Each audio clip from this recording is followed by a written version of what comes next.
I guess when we start this journey, if you're like Bevan and I, we felt that we would follow this plan to a T. But obviously, that doesn't always work. And I just thought I'd fill you in on who we are, because I'm sure there's a lot of people here who don't know us. Bevan and I were both teachers. We came from teaching backgrounds. You can see that Bevan left teaching in 2005, myself in 2006. We've got two daughters who, for probably the first 6 or 7 years, thought, what on earth are mum and dad into now? Because we'd been into a few things in our life. But they're now both PMC members. They both own 3 properties, and you can see our history there. So basically our current portfolio is about 6 million. So give or take 500,000 depending on the valuations. And as we know, they don't stay consistent over time. So there's 3 terms here which I'm sure you've heard over the weekend. And can I just ask, who's in the accumulation stage? So you're just still buying properties. So it's probably half the room. What about consolidating? You've built your portfolio, you're letting them grow, you're waiting for the value to increase. Fine. And a few here, I think, are already starting to harvest. Have we got many in the room? 1 or 2. It's the end result we all want to be or get to. And I'd just like to say, in the accumulation stage, Bevan and I personally believe that you need a large portfolio. Why? Because down the track it will give you choices. If you have 2 or 3 or 4 properties and they haven't grown, they're not doing what you want, you haven't got a lot to play with. But if you've got a large portfolio, 10 plus, then you've got a bit of alternative action. One will always be doing better than the others. Okay, I always used to say to our members, you build a large portfolio, you'll have a jewel in your crown. I'd like to have them all jewels, but they won't be. And you'll have one at least that you'll think, why on earth did I buy that? So our journey's been no different. The thing is, you do have to let them go. I remember Wendy Priestley saying to me once, every time you buy a property, you're delaying your retirement by 3 years. So just keep that in mind. If you're getting to the end of the accumulation, think about when you want to retire and about letting those properties grow a little bit longer. And of course, harvesting's where we want to be. And what I thought I'd do up next is just put you up a little outline of our properties. I haven't said where they are or what they do, but red is when we've purchased. So they're the years that we've purchased properties. And if you're very quick at calculating, you'll see that in the first 5 plus 6 years, we did nothing but purchase property. We had a bit of a gap for a couple of years, and Kevin will be mortified to know that we thought we'd found something better. We got into offshore investing, which set us back a couple of years, I have to say. And then we looked at those first few properties and thought they'd grown. So, okay, we thought we would come back and listen a bit more to our property mentor and purchase. So you'll see there's a lot of lifestyle choices in there. I'm not going to spend a lot of time there, but I would like to mention a couple of things. Look at 2005. We'd just fallen over a property, it hadn't worked. We bought a property. We went to the first PMC event, international event in Fiji. Bevan bought a Tiger North plane, flying is his passion, and we decided we were at the stage, will we buy another property or we will have a lifestyle choice? So we bought a plane and we went to England. Now that's a fair bit for 1 year. And we were very reasonably early. I have to mention the next year. We went to Fiji. We got to the airport in Sydney, and some of you know this story. We went to book on the next flight out of Sydney, because we live in South Australia, a small country town of 3,000 people, so I don't have to live in the city for this to work. We got to the check-in, and the person at check-in said, I'm so terribly sorry, but your passport's expired. I said, oh no, it can't be. You know, I just checked, they're fine. Mine was okay. I'd picked up the wrong passport for Bevan. So it was the first time I realised that we were wealthier than we used to be. Teachers have a good, solid income, but we're not wealthy. We're comfortable. Because what happened, we live in a little country town, it was grand final football day, and the 2 local teams were playing in a town 70 kilometres away. Because the girl said, just get somebody to pick up your passport and bring it to you. I said, well. So I went on to Fiji. Bevan jumped on a plane, flew back, drove 3 hours home, picked up his passport, had a cup of tea, drove back to Adelaide, stayed overnight and got on a plane the next day to Fiji. And I remember Wendy saying, where's Bevan? I said, oh, he's coming. And so the bus waited for 10 minutes and I said, why are we waiting? They said, we're waiting for Bevan. I said, he's coming the next day. And that's when I realised that we were on this journey because we are very conservative people. And I have to say to you, if we can do this, but why has it worked for us? Because of this. We've been here for 20 years. And I would defy anyone who's been purchasing property for 20 years not to say this doesn't work. Because look, 96 to 2016, I think a lot of you know it took Bevan 2 years to get me to a meeting, and here I am here. He says I cost him $1 million because he didn't buy 2 properties in 2006 and in 96 and 97. But what I wanted to talk about was this is the program that made the light bulb moment for me. And Kevin, I don't know if you remember, but you were sitting on the bed in our spare bedroom on our TV when you introduced Fido to the club. And you said, Jill, we've got a new program. Have a look at this. And it was like the light bulb went on. So if you haven't seen a Fido from your property mentor, and if they're not feeling confident with it, ask your branch manager. They'll certainly be able to do it. It made me realise where the money is. We understood we were buying property. If we're never going to sell them, where's the money? So I have to tell you that's been huge for us.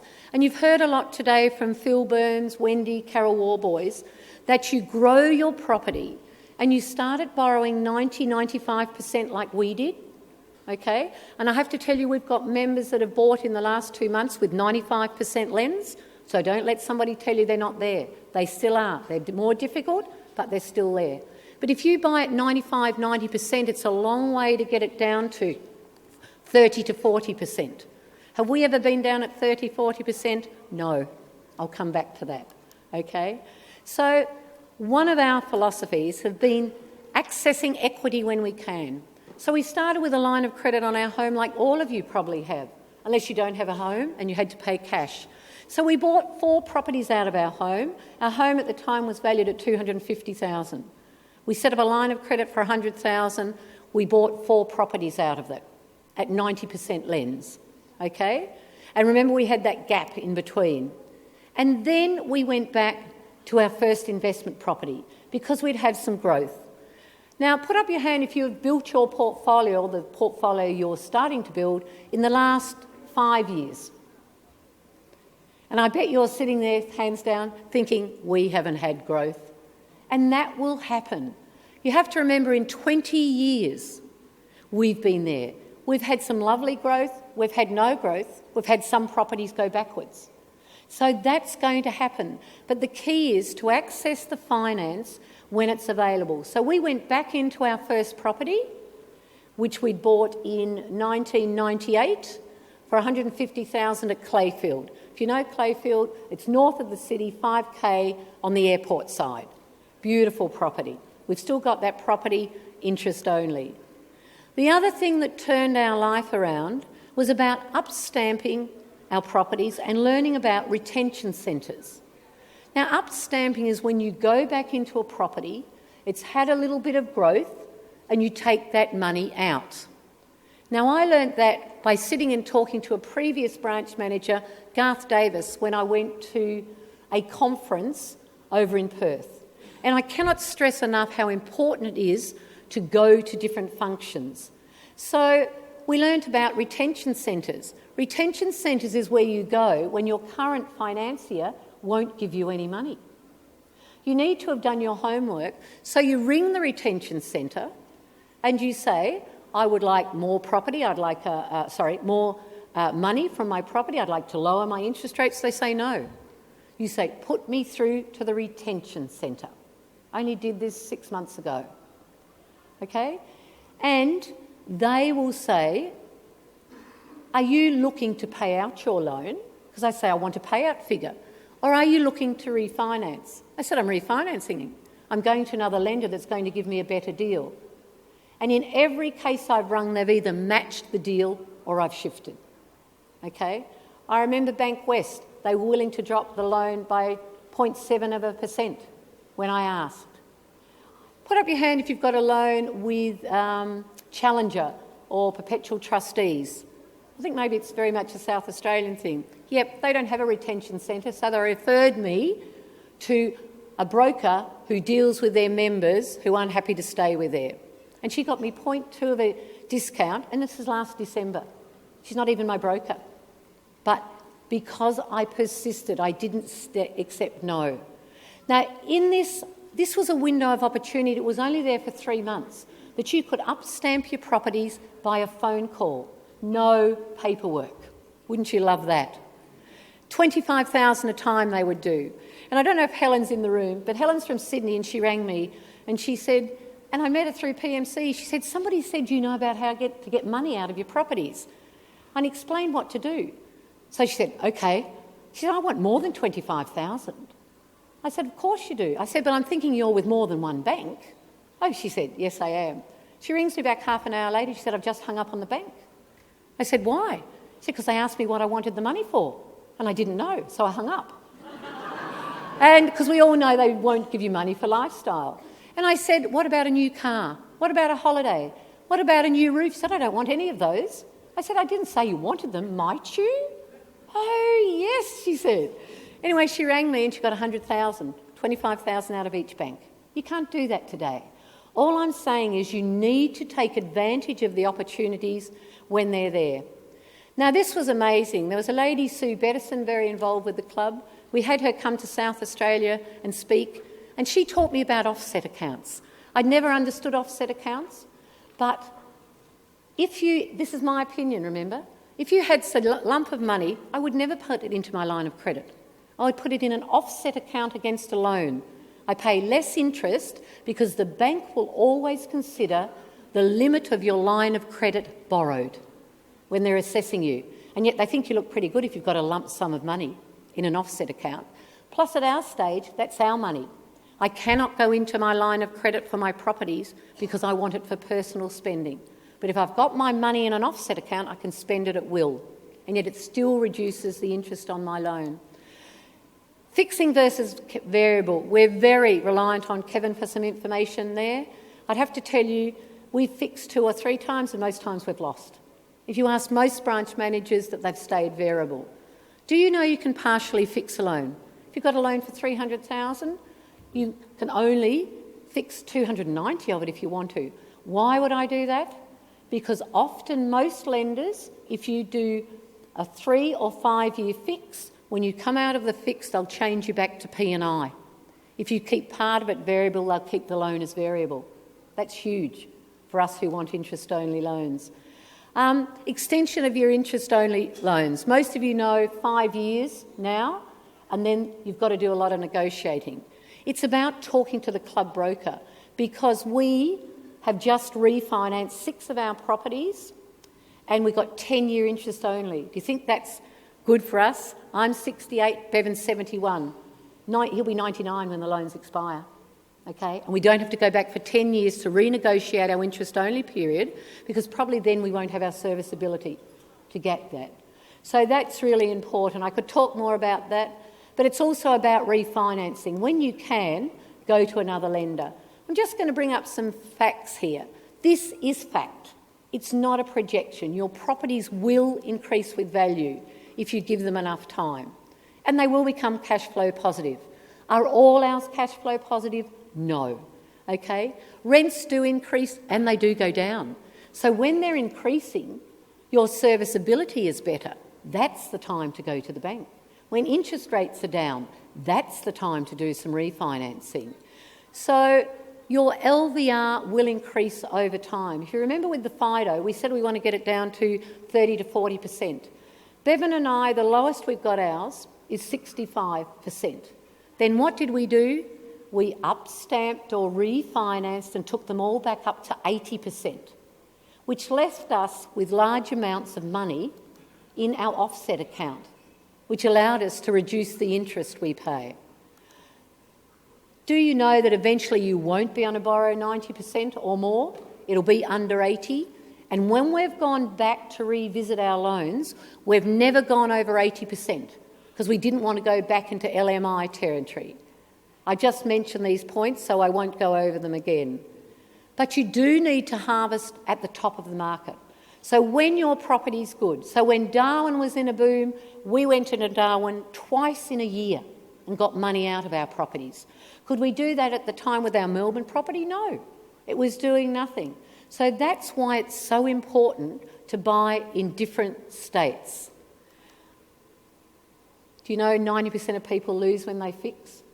Some people need it for peace of mind, but most people lose. The banks don't lose, okay? This has been a bone of contention, I think, with a lot of members for a long time. Why have we been so successful? Because we used the club broker. And pre-GFC, our club brokers said to us, there is going to be trouble in the borrowing field. We believe borrowing will get harder. So we went into 7 of our 9 properties and took money out. So I have to tell you, when the GFC hit, we had well over $500,000 in cash in our accounts. Do you think the GFC has bothered us? Not at all. And for most members it has. So post-GFC, by now we've got 13 properties, so we refinanced. Notice the difference in the terminology. Up stamp, we took money out of the existing property, generally with the same lender. Refinanced, we moved lenders. And the reason we moved, they would give us a longer interest-only period, they gave us cash out. And I'm talking sometimes it was only $11,000, which you people would laugh at today. Okay? The other thing I have to say, when we were buying, where did we get money to buy when things were tight and we couldn't upstamp our properties? Do you know, because we're a bit older, we have a life assurance policy, not insurance, life assurance. So for any older members in the room, we bought 2 properties out of our life assurance policy. Then that's when we used for our deposit. Then we've paid it back, so our life assurance is now back in place. But we picked up 2 more properties along the way. You have to be imaginative along the way. Okay, so how do we live? Because I think that's important. We harvest when we're at the top of the market, and we've taken, and most of our properties now are at 80%. But I have to tell you, we probably have access to nearly $1 million in cash. So now we've got 10 years to regrow those properties, and we don't have to go back to the lenders.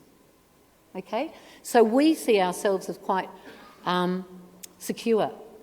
Our portfolio is still not cash flow positive, but we've already taken $1.2 million out of our portfolio. So you wouldn't expect it to be cash flow positive totally. Okay, so what's it given us? This is a chance of some of the lifestyle. I won't spend a time on those photos because I'm going to come back to there. So simple things to stay on track. For us, the tax variation when we're in the accumulation stage was huge. Because I only earned, it sounds ridiculous in today's, I earned $16,000 a year and Bevan earned $50,000 a year. You don't have to be a big income earner to do this. But the money we got back in our tax variation each fortnight helped us buy properties. We always retain a good buffer. It's one of the things I said to the bank we wanted to upstamp. It was actually with Westpac. And they said, you've got a large portfolio. I only have 4 properties with Westpac. And I said, well, we like to keep a good buffer in case the hot water service goes or we're untenanted. Very good idea, the lady said from Westpac. So they gave us some extra money out. Okay? Always respond quickly to repairs and maintenance.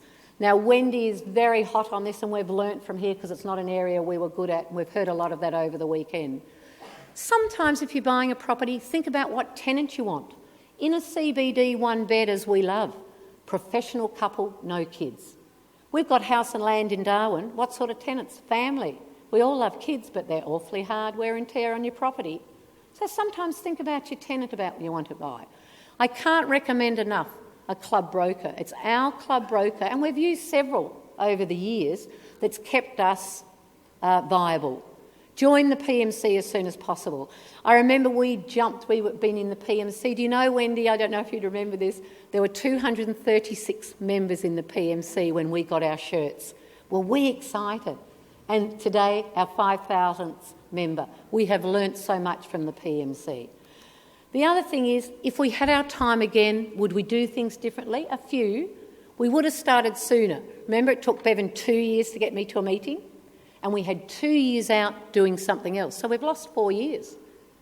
Okay? We would have moved to other states sooner. When we bought our first few properties, they said diversify. So we bought 1 north of Brisbane and 1 south of Brisbane. We thought that was diversification. You don't have to know what you're doing. Listen to your property mentor. We wouldn't have purchased our last 2 properties because then our whole portfolio would be negative. But in time, I think they're both. One was Sunshine Coast and one was Melbourne. I think they'll be probably our best properties down the track. We personally are not into high-rise apartments. Your body corporates are a lot higher. They seem to increase quicker. But that's my personal opinion. Okay?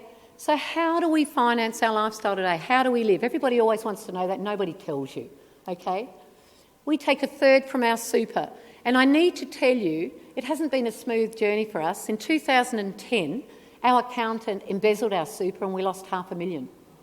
So we had no super, okay? But we had a few shares, and on advice from our accountant and broker, I sold the shares to Bevan. Bevan at the time was over 65, so he put them into our super. No capital gains tax from Bevan, but the shares had gone from $4 a share to $16 a share. So I had to pay $12 capital gains tax per share, didn't I? Bevan didn't have to pay any because he put them into his super. He could sell them out of his super tax-free because he was over 65. But I've got to pay capital gains. No, I don't. We've been at 0 income since 2000. I have stored tax credits. I used my stored tax credits from my property to wipe off the capital gain. If you don't know what I'm talking about, talk to a broker or perhaps your PM. So we also live 1/3 out of our equity. Okay, so we take it out of the properties. That store of money I've got, we lose 1/3 of that. And the other 1/3, we're still PMs. We've stepped down as branch managers because we wanted to move more into the lifestyle side of it. And as you know, a PM receives a small commission from each property a member of theirs buys. So that's how we live 1/3. Now I have to tell you, in the last 2 months, 60% of our super of those shares has gone whoof, like shares do. But you never hear our members complain about the shares. They do complain if their property goes down in value, but those shares will come back. Our property values will increase. The difference is we're close to $4 million in debt, but we've got $6 million in equity. So if I got sick of all this and we're going to sell them for what I think's market price, pay a little bit of capital gains, I'd have $1.5 million, I reckon, clear. Could I have done that on my salary? Never. Okay, so it has given us those lifestyle choices. I just want to point out those 2 little precious babies. 2 years ago, my daughter in England had twins. We went and lived in London for 6 months because we could, and we played grandma and grandpa. I think it cost us about $55,000 to live there for 6 months. Where did I get the money? Equity out of our properties. Lots of other things. You'll notice a few toys in there. We've done a lot of travelling with our kids. And that top one, if you can't quite, I'm not sure if this is the pointer. Oh, yes, but I have to point here. This one here is a group of our members camping on the Murray River and yabbying. So they're beautiful, fresh yabbies. So from the extreme and the simplicity to the extreme, we have a wonderful lifestyle. And of course, there's only one person to thank for that, Kevin and Kathy. We haven't always agreed, Kevin. You know, and I've said, Kevin, why can't we do it like this? No, he says.